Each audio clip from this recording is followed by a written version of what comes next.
क्योंकि SC-BC ही Congress party की रीढ़ की हड्डी थी। तो ये आदमपुर की वजह से हरियाणा में कांग्रेस की हवा बनी। मैं तो सारी रात खुशी में नहीं सोया और वो सारी रात परेशानी में नहीं सोया। हरियाणा और उत्तर प्रदेश की सरकार ने सैद्धांतिक तौर से मान लिया कि जो बकाया है लोगों का मुआवजा हम उसको देंगे, वो नहीं दिया।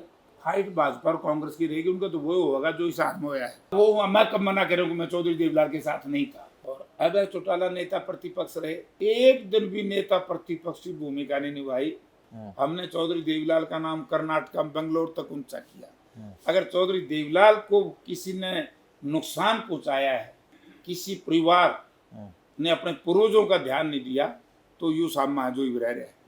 नमस्कार, मेरा नाम विनोद लांबा है। खास मुलाकात कराएंगे इन खबर हरियाणा पे आपकी। और आज हमारे साथ हैं हिसार से लोकसभा सांसद जयप्रकाश उर्फ जेपी, जो पूर्व मंत्री भी रहे हैं। केंद्र सरकार पे तमाम मुद्दों पे बात होगी। क्या चल रहा है हरियाणा में एमपी साहब? सीधा सवाल तो मेरा यही है, जीत कर आप आ गए, मंत्री भी रहे, तमाम चीज़ें, आदमपुर की लड़ाई लड़ी, उससे पहले कई लड़ाइयाँ लड़ी, लेकिन आखिरकार फाइनली दिल्ली में, मैं जीत की बात कर रहा हूँ, मैं कई इलेक्शन आपके कवर कर लिए थे। आप बुरा मत मानो कि भाई कई बार आधी आधी गाड़ी ना पटरी पे चढ़ती चढ़ती रह गई थी, इस बार चढ़ गई। लड़ाई लड़ी और सारी लड़ाई लड़ करके जो आधी रही थी पूरी, लेकिन सब ने, इस जीत ने ये सिद्ध कर दिया है कि अब की बार हरियाणा प्रदेश में कांग्रेस पार्टी प्रचंड बहुमत से सत्ता में आई। क्योंकि सिलेक्शन में एक मैंने नया तजुर्बा मेरे सामने आया कि जो वोट जिस तरीके से हम गांव गांव में जा रहे थे और लोगों की सोच थी, और लोगों को जब हम ये बात कहते थे कि जैसे ही भूपेंद्र सिंह हुड्डा जी चीफ मिनिस्टर बनाएंगे, पहले दिन 6,000 रुपये बुढ़ापा पेंशन देते, तो इससे लोग बड़े खुश होते थे कि बात सही है भाई, ये आदमी कर देगा। क्योंकि जब ओम प्रकाश चौटाला जी चीफ मिनिस्टर थे और 10 किसानों को जो बिजली की बिल माफी की लड़ाई लड़ रहे थे, आंदोलन चला रहे थे, गोलियों से मरवाया था, पुलिस की गोलियों से। तो उस हुड्डा साहब के नेतृत्व में हम पैदल यात्रा निकाली कंडेला गांव से लेकर चीन से दिल्ली तक। तो उस वक्त जब 1600 करोड़ रुपए बिजली की बिल माफ किया, तो उस वक्त से लोगों के मन में बात आई, वे चौधरी भूपेंद्र सिंह हुड्डा जो कहते हैं वो करते हैं, यानी कि इनकी करनी और कथनी में कोई अंतर नहीं है। उसी का एक कारण रहा कि हम जितने भी एमपी हैं, हम सब 5 सीटें जीत करके आए और एक सीट बाय डिफॉल्ट हम हार गए। कौन सी? ये जो हमारी कुरुक्षेत्र की, ये हमारी जीती जाती सीट थी, थोड़ी सी रह गई कम। एक सीट हम बहुत थोड़े मार्जिन से हारे, भिवानी।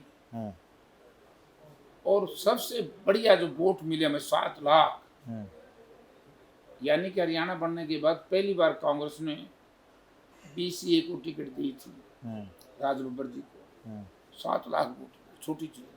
तो हमारा वोट प्रतिशत भी देश में सबसे ज्यादा, और सबसे ज्यादा हरियाणा में हिसार में वोट प्रतिशत पड़ा है। तो इसलिए भाई जब राज आंदा दिखे तो सबको खुशी होती है, मुझे भी खुशी है, हर उस मतदाता को खुशी है जिन्होंने जयप्रकाश के पक्ष में मतदान किया, कांग्रेस पार्टी के पक्ष में मतदान किया।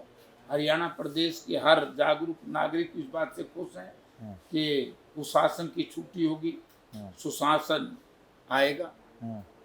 पर ये आपने कह दिया अभी कि भाई हुड्डा साहब सीएम बनेंगे, अभी तो खुद ही कह रहे थे कि भाई ये तो पार्टी तय करती है, विधायक तय करते हैं। आप कैसे? वहाँ तो शैलजा ने भी तैयारी कर रखी है। अरे बात उसकी नहीं है, वोट लेने थे नहीं यार। ये अभी तय हो गया कि कैसे कौन रहेगा पार्टी का सीएम कैंडिडेट, चेहरा घोषित करके जाएगी कांग्रेस? अब तो कांग्रेस पार्टी हाईकमांड फैसला करेगी, पहले दिन नहीं, तब रोज समझाओ, मैं तुम समझ दे तो समझाओ। अब मैं समझा। विधायकों की अनुशंसा, रिकमेंडेशन हाईकमांड बजाएगी। हाईकमांड हमेशा ही, कम से कम मैंने हिमाचल का देखा है, कर्नाटका का देखा है, जिसको भी विधायक बहुमत कहता है तो उसी को पार्टी हाईकमांड उसको बनाएगी। और हरियाणा में तो एक सिस्टम है, सारा देश जानता है तो विधायकों की अनुशंसा जो होगी तो स्वाभाविक है। और पार्टी कभी भी अपने बड़े नेताओं को कमजोर नहीं करती, ऐसी मेरी अपनी सोच है। वही लागू होगा, लागू तो वही होगा जो विधायक चाहेंगे और जो पार्टी आलाकमान चाहेगी। ये तो है ही यार, पार्टी तो मालिक है। तो किस तरह से लग रहा है आपको, किस बेसिस पे आप लोग कह रहे हैं कि भाई 1.5% का डिफरेंस था, 44-46 सीटों का आंकड़ा निकल कर आया लोकसभा। आप जो दावा कर रहे हो बार बार कांग्रेस की सरकार बनेगी, वो किस बेसिस पे लग रहा है कि भाई लड़ाई तो क्लोज थी ना, 5 अगर आप लोगों ने जीती है तो 5 उन्होंने भी जीती है। नहीं, कोई क्लोज लड़ाई नहीं थी, कोई क्लोज लड़ाई नहीं थी। आप ये देखिए 2019 में एक भी कांग्रेस की लोकसभा की सीट नहीं थी, कांग्रेस की 31 सीट आई। पार्लियामेंट में तो अब मान लो मैं 6 पार्लियामेंट असेंबली में जीता हूँ, ठीक है ना, 3 में तो आ रहा हूँ, तो मैं जीत गया। एक बार एक नेता, एक कैंडिडेट 3 असेंबली में जीता, 6 में आ रहा, MP वो भी बन गया मार्जिन से। समझे ना। तो अगर आप उसमें ये समझा कि भाई एक सीट आ गई अमुक पार्टी की, वो तो 2 असेंबली से भी आ सकती है। तो हमारी जो वोट है वो इतनी ज्यादा है आपकी बात, क्योंकि मैंने बताया ना कि जिस दिन से आदरणीय श्रीमती सोनिया गांधी जी जब हमारी पार्टी की अध्यक्ष थी, हमारे अंदर कमजोरी आ गई थी पार्टी में, और उदय भान जी को प्रधान बनाया। उदय भान जी ने और हुडा साहब ने, आपने देखा आदमपुर बाई इलेक्शन, आपने तो बहुत कवर किया। कभी सोचा था कि कांग्रेस पार्टी को वहाँ 54,000 वोट मिल जाएंगे लगभग? गढ़ था वो तो उनका, गढ़ था ना, तोड़ा ना गढ़। आज जो जयप्रकाश MP बना या कांग्रेस जीती, तो ये आदमपुर की वजह से हरियाणा में कांग्रेस की हवा बनी। अच्छा, उस उपचुनाव का असर देखते हैं पूरे हरियाणा में। हमारे खिलाफ एक प्रचार होता था कि भाई SC-BC कांग्रेस के खिलाफ, बीजेपी के पक्ष में। जब आदमपुर के बाई इलेक्शन के नतीजे आए तो दलित बूथों में कांग्रेस जीती, और जो हमारे पिछड़ा वर्ग के गांव थे तो उनमें हम 150 से ऊपर नीचे रहे। तो मैसेज ये चला गया, आपको याद होगा JP नड्डा जी से, मुझे आज भी याद है, दैनिक ट्रिब्यून में छपा अखबार में कि आप क्यों खुश हो रहे हो, अगर इसका सारे का समीकरण देखा जाए तो कांग्रेस पार्टी तो बहुत ज्यादा बहुमत से जीतेगी, क्योंकि SC-BC ही कांग्रेस पार्टी की रीढ़ की हड्डी थी। वो नाराजगी की वजह से हमसे चला गया, वो सारा संगठित तो कांग्रेस के साथ हो गया। आपके पल्ले क्या बता? OBC है उनके पास, OBC को लेके आगे चल रहे हैं, वो चेहरा भी OBC दे दिया उन्होंने। देखो, चेहरा OBC दे दिया, OBC भी ऐसा नहीं उनके साथ, उन पर विश्वास को कर ही नहीं रहा है। क्यों ना, ये बेविश्वास से है। ना तो 15 लाख रुपये आए, ना 2 करोड़ बच्चों को सालाना रोजगार मिला, ना ही 2022 में किसान की आमदन दुगनी हुई। और सबसे बड़ी बात, जब किसान आंदोलनरत थे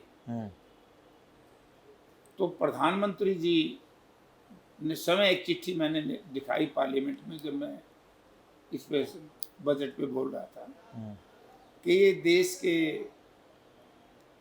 एग्रीकल्चर सेक्रेटरी की चिट्ठी है, उसमें लिखा है कि माननीय भारतवर्ष के प्रधानमंत्री जी ने और कृषि मंत्री ने माना कि हम MSP की गारंटी, MSP की कानून की गारंटी का फार्मूला लागू करेंगे, और इसमें इन लोगों को शामिल किया जाएगा। आज तक वो छेड़े नहीं, कर्जा माफी की बात नहीं छेड़ी, जो मुआवजा था उस चिट्ठी में भी लिखा है। हरियाणा और उत्तर प्रदेश की सरकार ने सैद्धांतिक तौर से मान लिया कि जो बकाया है लोगों का मुआवजा, हम उसको देंगे, वो नहीं दिया। तो ये थोथे नारों से जनता दुखी आ गई, चाहे उसमें OBC हो, चाहे BC हो, चाहे SC हो, चाहे कोई क्लास हो, इनके थोथे नारे हैं। कांग्रेस पार्टी के निग्गर नारे हैं। निग्गर मतलब मजबूत, कतई। जैसे हमने कहा अग्निवीर योजना बंद करेंगे, तो अग्निवीर योजना के लिए माननीय राहुल गांधी जी कैसे लोकसभा में लड़े, डिफेंस मिनिस्टर को, रक्षा मंत्री जी को कैसे नीचे देखना पड़ा। उन्होंने सदन में कह दिया हमने 1 करोड़ रुपये इसको हम शहीद मानेंगे। ऐसे ही मैं नरेगा को प्रदेश पे लेकर आ के, जाता हूँ, प्रदेश ऐसे ओपीएस को लेकर के। प्रदेश पे आ जाता हूँ। किस तरह से जो तमाम चीज़ें हैं, जेजेपी की एक पार्टी है, जेजेपी के अलावा इनेलो का बीएसपी के साथ हो गया, जो आप कह रहे हैं ना दलित वोटर्स है, उसके साथ तो बीएसपी और इनेलो होगी, एक जेजेपी भी अपनी कोशिश करेगी। उन पार्टियों का क्या रहेगा, या सीधी फाइट भाजपा और कांग्रेस की देखते हैं? फाइट भाजपा और कांग्रेस की रहेगी। उनका तो वो होगा जो इस हाथ में होया है। क्या क्यों है इस में जमानत जब्त? जमानत तो तरला काम, जमानत तो कुरुक्षेत्र में भी होगी इनकी जब। इनका तो बच्चे ही नहीं किते। आप ये देखिए, क्या बसपा का मतदाता इस बात को नहीं समझता? 1998 में जब स्वर्गीय कांसीराम जी बसपा के मुखिया थे और ओम प्रकाश चौटाला की पार्टी का गठबंधन हुआ, वोट लेने खातर तो इन्हें बसपा बसपा राखी। जैसे ही 5 बजे वोट पड़ी, 5:10 पर प्रेस कॉन्फ्रेंस बुला के समझौता तोड़ दिया। तो मतदाता कौन विश्वास करेगा बहन पे? करेगा कोई? आप बताओ। जे यू काम आप गेल हो जी, तो आप दोबारा रहो इनके साथ? बताओ। बताएंगे। ये ताऊ देवीलाल की राजनीति के वारिस हैं ये लोग। आप भी उसी स्कूल से पास आउट हो, तो क्या राजनीति है? अभी दुष्यंत कह रहे थे कि लोग हमसे सीखते हैं और सीख के चले जाते हैं हमारी पार्टियों में आके। तो इंटेलिजेंट भी हुए हैं, स्कूल में निखत भी हुए हैं। ये निखत उड़ा रह गए, इंटेलिजेंट छोड़ के तो स्कूल बंद हो गया। कौन सा स्कूल? ताऊ देवीलाल की विरासत वाला कहाँ अब रह गया? इनके तो सारा सामान तो जा लिया। इनके की रह रहे मन बताओ? सबकी जमानतें जब तो ली, उनका अहंकार तो लेके बैठे। चुनाव में आप भी कहते थे ना कि भाई जो खड़े हैं रणजीत सिंह चौटाला साहब, वही नहीं, मैं भी उनकी राजनीति का वारिस हूँ, मैंने भी सीखा। उन्होंने कहा था आपने। मैं कब मना कर रहा हूँ? मैं चौधरी देवीलाल के साथ नहीं था। मैं भी कह रहा हूँ, आज भी कह रहा हूँ, हम कामयाब हो गए क्योंकि हमने मेहनत करी। और वो सौदा सारा है उनकी गलत लाइन पे चल पड़े। चौधरी देवीलाल वाली लाइन पे है कौन सा? एक जना खड़ा होकर के मुझे ये बता दो कि चौधरी देवीलाल की लाइन पे परिवार कौन सा चल रहा है? ये तो नाम चौधरी देवीलाल का ले रहे हैं। अब लोगों ने देख लिया भाई तो ड्रामा कर रहे हैं। कौन? जेजेपी वाले और माम थोड़े कर रहे हैं। हाँ, इनेलो वाले सारे इकट्ठे हैं। वो कह रहे हैं कि जेजेपी डाउन होगी, इनेलो रिवाइव कर जाएगी। नहीं तो धनु में जाएंगे, मुंदे मुंह, देसी भाषा में औंधे मुंह जाएंगे। बिल्कुल साफ है काम। मैंने चुनाव में दिया तो आपने बदनाम किया था देवीलाल को। उस समय आप ग्रीन ब्रिगेड के वो थे, अगुवा थे। ये कहा रणजीत चौटाला जी ने मंचों से। रणजीत तो बेचारा बूढ़ा हो गया, फ्रस्ट्रेशन में था। क्योंकि ग्रीन ब्रिगेड की कहानी क्या है? सुनो तो, अगर टिकट मिल जाती उसके चित्ते ने, जिसको चाह रहा था उसको तो पार्टी ने टिकट दे ही नहीं। किसको? चलो जो भी है, जेपी का नाम आए। मैं तो सारी रात खुशी में नहीं सोया और सारी रात परेशानी में नहीं सोया जब टिकट अनाउंसमेंट। हाँ, अगर दिन बयान दे दिया, बोला कांग्रेस ने जेपी को गलत टिकट दे दी। अरे भले आदमी तो बीजेपी का कैंडिडेट है, तन्ना अंडे लेने जेपी पे।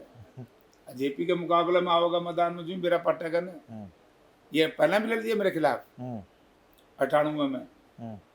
जी वोट आई थी, कुल 80,000 मान जब्त हुई थी रणजीत सिंह, और मैं इंडिपेंडेंट था हिसार से ही लोकसभा में। मुझे 2 लाख वोट मिली थी। तो उसी वक्त इनका समझौता था बहुजन समाज पार्टी से। और अगर लोकदल का बहुजन समाज पार्टी का उस वक्त समझौता ना होता तो जेपी जीतता इंडिपेंडेंट। कलायत और आदमपुर का क्या रहेगा? वहां से कोई लड़ेगा? क्योंकि आपने आदमपुर से भी पिछला चुनाव लड़ा था, ठीक है, आप सांसद बन गए हैं, उसका रिप्रेजेंटेशन कैसा रहेगा? और आपने खुद कहा, ये सवाल पूछना इसलिए जरूरी है कि आपने कहा कि बिल्कुल क्लोज पहुंच गए थे आदमपुर में भी ये बिश्नोई परिवार को हराने के लिए। हाँ, पार्टी का जो कैंडिडेट आएगा वही जीतेगा। कलायत तो जीतेंगे, कलायत तो भी जीते हैं, अरे आदमपुर भी जीते हैं। लोकसभा में आदमपुर कौन? आपके परिवार की कोई भूमिका रहेगी? मैं दूसरे शब्दों में पूछ लेता हूँ। परिवार तो काम करेंगे राजनीति में, और क्या करेंगे? विधायकी के लिए कौन सी सीट ज्यादा माफिक लगती है? तो पार्टी फैसला करेगी महाराज। आपकी राजनीति किस तरफ है? मेरी राजनीति तो मेरे हिसाब से है, पार्टी फैसला करती है टिकटों का। कितनी सीटों पे कांग्रेस खड़ी नजर आती है आपको प्रदेश में इस समय, जीत के जो दावेदारी है? अगर 1987 में ये मैंने सीन देखा, 85 का 86 में मैं था, मतलब ठीक सी राजनीति लगी थी करने, चुनाव लड़ने की इच्छा नहीं पड़ी थी 87 में। सिर्फ पार्टी प्रेसिडेंट बनूं, तो ने बीच में एक प्रश्न छोड़ दिया ग्रीन ब्रिगेड आया। हाँ, ग्रीन ब्रिगेड वाला आप बदनाम होते हो उसमें। रंजीत जी कहते हैं कि आपने देवीलाल साहब को बदनाम कर दिया। अगर मैं बदनाम होता, हम तो उसके बाद 6 चुनाव जीत लिए इस परिवार से अलग होके। 6 जीते ना, एक ही चुनाव जीते उनके साथ, 6 में उनसे अलग होकर के जीता। और रणजीत सिंह सारी जिंदगी में एक तो जीत गया 87 में चौधरी देवीलाल के आशीर्वाद से, और एक जीते चौधरी भूपेंद्र सिंह हुड्डा के आशीर्वाद से। मैं खारिया 7 हाउस मीटिंग में, हुड्डा साहब आशीर्वाद दिया, निर्दलीय लड़ लिया तो जीत गया। तो मैं खराब, वो लाइन खराब, वो रणजीत ही फैसला करते हो कि सारी जिंदगी क्यों नहीं जीत पाया, जेपी क्यों जीता। इलाहाबाद बनारस की भी तो कहानी है, कौन से प्रधानमंत्री के लिए आप प्रचार करने निकलते थे? बुलेट मोटरसाइकिल होती? बुलेट मोटरसाइकिल पे चलता था मैं, और वीपी सिंह जी ने निर्णय लिया था कि मैं मोटरसाइकिल से चुनाव लड़ूंगा, और वहाँ हमने काम किया, और वहाँ पर हमने चौधरी देवीलाल का नाम बड़ा ऊंचा किया। इलाहाबाद हमने चौधरी देवीलाल का नाम कर्नाटक बेंगलोर तक ऊंचा किया। अगर चौधरी देवीलाल को किसी ने नुकसान पहुंचाया है, मरने के बाद अगर कोई किसी परिवार ने अपने पूर्वजों का ध्यान नहीं दिया, तो यू सामा जो ही रह रहे। इन दोनों में थोड़ा बहुत तंत्र बचा है आपके नजरिए से? देखो, चलो ठीक है, तो पार्टी नतीजे तय करते हैं, जेजेपी या इनेलो? देखिए, मेरे हिसाब से कोई से इन पर विश्वास उठ गया। क्यों? क्योंकि वायदे के ऊपर खड़े नहीं उतरे। जेजेपी को बड़े अच्छा मौका मिला था दुष्यंत को, वो उसको अवेल नहीं कर पाया, और जिस चीज से अवेल किया वो रास्ता भ्रष्टाचार का था, वायदा खिलाफी का था। और अभय चौटाला नेता प्रतिपक्ष रहे, एक दिन भी नेता प्रतिपक्ष की भूमिका नहीं निभाई। 4 के 4 साल 4.5 साल रहा ये सदन में आंदा, हुड्डा साहब को गिरफ्तार करो। अरे भले आदमी, तू नेता प्रतिपक्ष है, अपनी भूमिका निभाना बीजेपी के खिलाफ। जो उस तत्कालीन मुख्यमंत्री कह देते, अभय चौटाला वही बोलता था। ये तोते हैं, तोते बीजेपी। तोते की बात चल पड़ी तो सीबीआई भी कभी तोता कही जाती थी। ईडी बड़े एक्शन में, और कांग्रेस के लीडर्स निशाने पे हैं। रावधान सिंह है, छापे पड़ गए, एक सुरेंद्र जी जो पवार साहब हैं आपके, वो अरेस्ट हो गए। समालखा वाले का भी हाल है, ईडी का जो शिकंजा है हरियाणा में। मैं तो एक बात देख रहा हूँ, जैसे जिस भी स्टेट में असेंबली के चुनाव आते हैं तो ओड़े ईडी बोलते हैं, आए छुट्टी है, करो जितना। लेकिन मैं एक बात कह देना चाहता हूँ नेता हूँ, हरियाणा प्रदेश की वो जनता है। मैं एक ही उदाहरण दूं जी।